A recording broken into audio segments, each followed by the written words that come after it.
안녕하세요. 온라인 사업을 하면서 제가 겪어온 일들을 이야기해드리기 위해 첫 단추 마케팅이란 채널을 개설했습니다. 저는 제가 직접 생산하는 아이템을 판매하면서 업체 교육도 병행하는 사업 형태를 운영하고 있습니다.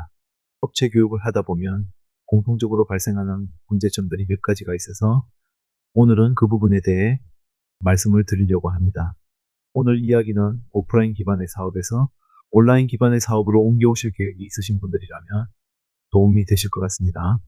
저는 컨설팅이라는 단어를 별로 안 좋아해서 가능하면 교육이라는 단어를 사용하긴 하는데 이것도 일의 성격과는 잘 안 맞는 것 같아요. 온라인 마케팅은 머리로 아는 것보다 실제 실행해보고 익혀야 하는 부분이 많아서 자전거 타는 것처럼 배워야 한다고 생각한답니다. 오프라인 기반에서 온라인 사업으로 옮겨오기로 큰 결심을 하신 사장님들은 제일 먼저 각종 어뷰징에 대해 자의반 타의반으로 경험하시게 됩니다. 제가 만나본 대부분의 사장님들은 먼저 자기가 그동안 얼마나 온라인 마케팅에 대해 이미 많은 것을 배웠는지를 저한테 어필하십니다.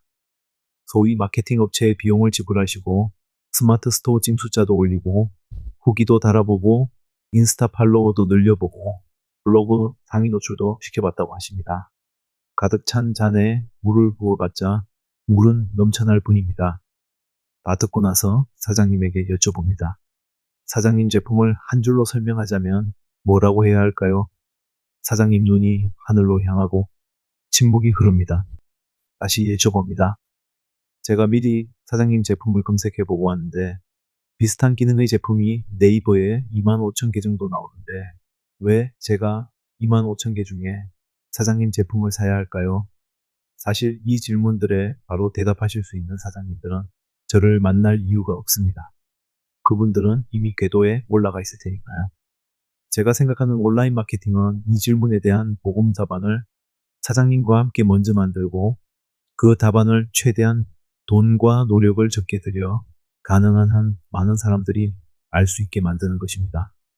상품이나 서비스를 판매하시는 분이시라면 지금이라도 이것부터 생각하시면 해야 할 일이 달라집니다.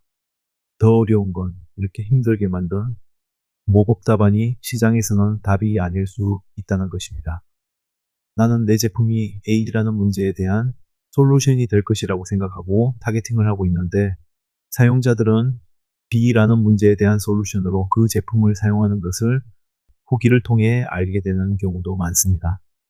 그래서 만족할 만한 답안과 진행 방향이 정해질 때까지는 수시로 정답에 근접한지 시장을 체크하고 상품 페이지를 수정하거나 카피를 변경해야 합니다.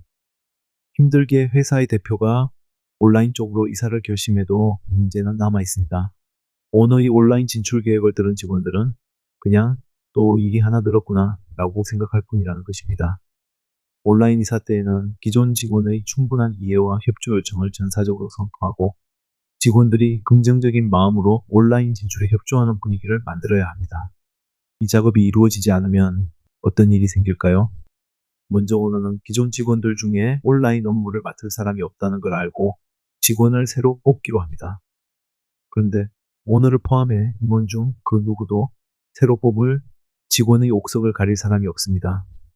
그리고 신규 온라인 사업이 어찌 될지도 모르는데 비싼 인력을 뽑을 수 없다는 현실적인 문제가 회사 내에 공론화되면서 일단 이력서에 온라인 판매 경력이 있는 그냥 그런 수준의 연봉을 제시한 직원을 채용합니다. 실제로 제가 상담해 본 많은 업체가 이런 수순을 밟고 있었습니다.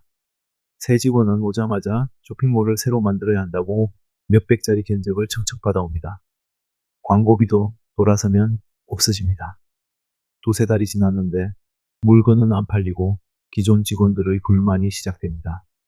그들이 보기에는 새로운 직원이 하는 일이라곤 컴퓨터에 카톡창 띄워놓고 노는 것으로밖에 안 보입니다. 물건이 와서 내릴 때도 에어컨 켜진 사무실에서 꼼짝을 안 합니다. 새로운 직원도 짜증이 나기는 마찬가지입니다. 팔아야 할 물건은 다른 데랑 똑같은데 시장에도 늦게 진출한 주제에 왜 못 파냐고 쪼기 시작하는 사장이 보기 싫어집니다. 여기 아니라도 이 정도 월급 받는 자리는 많습니다. 서로 헤어질 때가 옵니다. 정리해보면 이렇습니다. 첫째, 온라인으로 이사를 결심했다면 기존 오프라인 판매 시보다 더 자신의 제품에 대해 분석하고 전략을 세운 다음 시장에 내보내야 합니다. 둘째, 기존 인력과 신규 인력 간의 불화를 예방할 물리적, 심리적 장치들을 준비해야 합니다.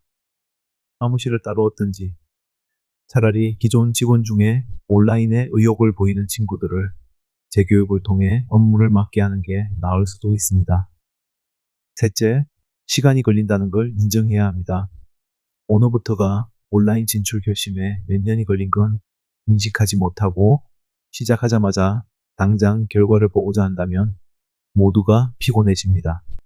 현실은 많은 업체가 이 시간을 견디지 못하고 마늘 먹기 싫어서 굴 밖으로 뛰쳐나가는 곰처럼 온라인 사업을 접게 됩니다. 그리고 여우의 심포도처럼 온라인 별거 아니야. 광고비도 많이 써야 하고 그냥 그 시간에 오프라인 거래처 한 군데 더 만들어 라고 말하게 됩니다. 제가 보기엔 여우가 아니라 불 켜진 냄비에 남아있는 개구리 같습니다. 오늘은 기존의 오프라인 비즈니스를 운영하시는 대표님들이 온라인 사업 쪽으로 이사를 하실 때의 마음가짐과 발생할 수 있는 문제점에 대해 말씀드렸습니다. 온라인 진출에 이왕 늦은 업체시라면 좀 더 느긋하게 충분한 준비를 하신 후 시장에 들어오시기 바랍니다.